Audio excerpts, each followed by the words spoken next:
Alrighty, guys. It is 3:30. It is Friday, March 21st, and it's time to wrap it up for today. No news to drive the market today. Options expirations, and we got pretty much an option expirations kind of a day. Choppy, sloppy, back and forth kind of action. It was net to the downside though. I mean, we were talking about trading in this range about at the 56.50 up to that 57.60s, and we didn't get much on the plus side. We pretty much held on the bottom end of this range, and it's been going back and forth. We were down here testing that 56.50 right from the get-go this morning, and that was pretty gnarly. But as you can see, they held that line. They had one move up, back up here again. It doesn't mean that they're going to hold this level. Chances are they will. So, I mean, I would probably be modestly optimistic that we're not going to see a sell-off below that 56.50 going into the close, but we're not going to see a big rally either. So, options expirations, typical action, back and forth, sloppy action like this. You got to really be aggressive on the edges and try to avoid stuff like this. You know, stuff like that little run up here, that little run up right there. That is what gets you caught. So you're fading aggressively edges all the way until you get to that point, and then suddenly you get caught in something like that. Before you know it, you're in a huge trade, and it's like, oh shit, what happened? And you can't get out of it. So it's something you always have to be aware of. But at this point, we're range bound, and we're trading around the 5700s going into the overnight.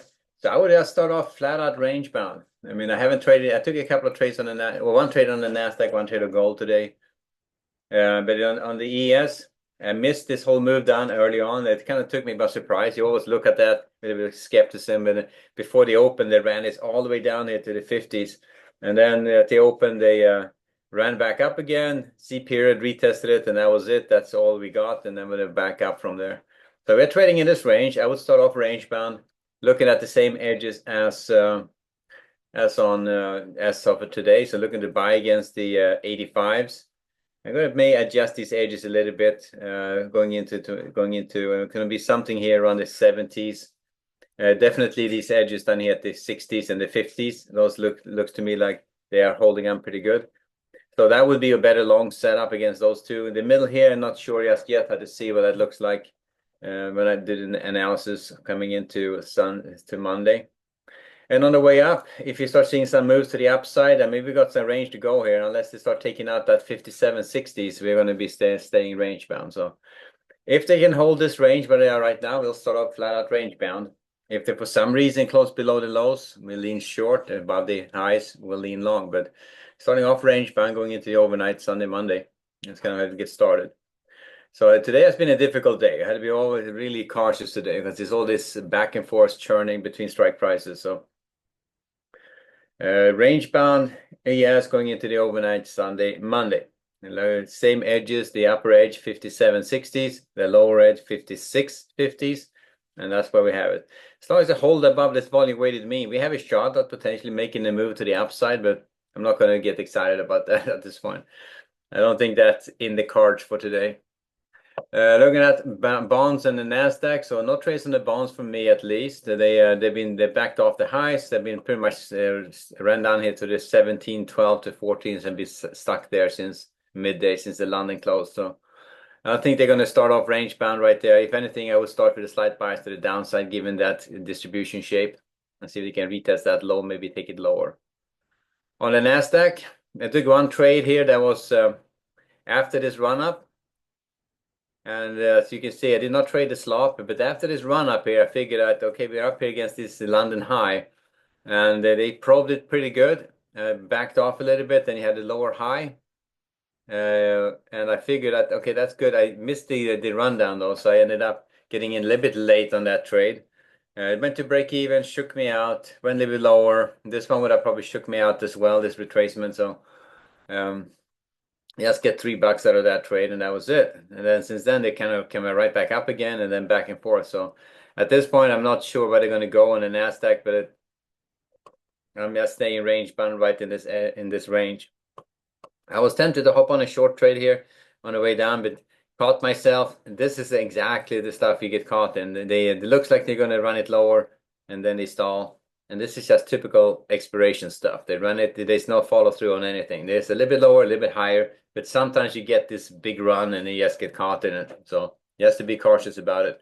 And if you're stepping in front of it, instead of trying to get long against this move to the downside, just keep a reasonably tight stop so that you don't find trade location and then reasonably tight stops so you don't get caught in too bad of a trade. So one trade, $3 on the Nasdaq. On oil and gold, but starting okay. Well, before I get there, but starting off range bound, same as the ES, going back and forth, and I would be looking to buy down to this 650 the 650 to 60s support area. Below that one, I would probably take off the start leaning short, and I would be looking for short setups up to that 20,080s rotations back down again. So same range as this morning, but unless they for some reason close outside of it, but I doubt it. I think they're going to be closing pretty much in this range, but they are right now. All right. And then finally, oil and gold. So oil and gold. Gold is retracing a little bit. I tried a trade there earlier on, and that was pretty much on this. They had this massive sell-off, right? Then they started grinding this higher. I did not do the Tampa trade. I missed that one, but on it, and then on the third time they tested it, more than often you get one of those little run-ups here. They run the stops above it, and then they run it right back down again. So I tried that trade, got in short, got stuck in that thing, had to repair it once, and then I got my shot. I got out of it. So pretty much a break-even trade there on 2 contracts, but that could have turned. I was a little bit lucky on that trade. It could have turned into something much worse. I had my stop right outside of that one. I moved my stop a little bit when I repaired it. So because it felt pretty much that okay, they're going to find the resistance up here. It looked like they were churning it. So I moved that stop outside that rotation there, and that would have been pretty much that's much heat I want to take on that trade. If it took a few more ticks higher, I would have been out of that thing. So, and you can never guarantee. Sometimes they just shake you out, high tick you, but that is just what can you do? You just have to kind of do the best you can. And then, but I would start off range bound on gold, looking for a retracement trade back up again. So they probed pretty good to the downside. If they, I would be looking for some early strength for short setups against the 26s and the 30s for rotations back down. If they trade up above the 30s, back range bound, the tractor is going to be 30-40 at that point. But that's kind of the way I'm looking at it right now. So it looks like there's some strength going on there. But remember what we said this morning. If they took out that 30s, we had a shot running it all the way down to the 3000s. And look at that, right down there, shook out everything, retraced all those single prints on the capital flow, and then right back up again. But chances are they may take this out and trade back up again. But to get started, we're still looking for short against this one in case they fail to take out the highs and then start moving back down again. So that's gold. And then oil, not much to say about oil at this point. They're pretty much range bound.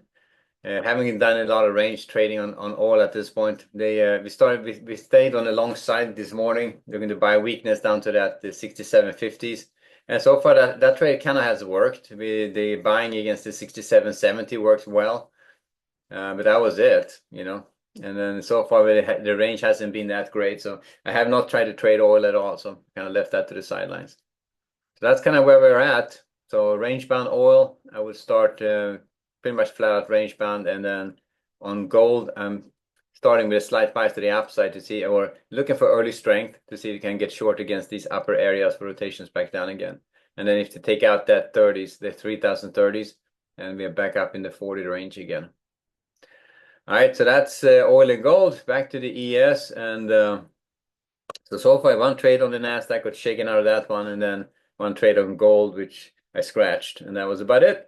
So not much to show for it today. Then again, I haven't been super aggressive on it today. I've been working on a bunch of other stuff. So, but we'll find out how it looks on Monday. If you're going to get a little bit of strength showing up. It feels very much like the bottom is in, to be honest with you. So I'm looking at one point if the risk on is going to start. Not expecting a big V recovery by any means, but at least let's start looking at some net buying. There's a lot of these big tech stocks are on sale. I mean, these like, yeah, they're gonna go look back and say, well, like I should have bought it when it was down at 110 or one. Like, yeah, well, that is Nvidia, and they were trading all the way down to the mid 100s, and it's like, I should have bought it, but no, when it's there, you're just looking at it, you're scared, you don't buy it. And you look back when it's at 150, wonder what the heck did I do that for? So anyway, that's how it goes. That's trading for you. So but anyway, we'll leave it there for now, guys. And I will see you back at bright and early on Monday. You have a great weekend, and I'll see you back then. All right, guys, later.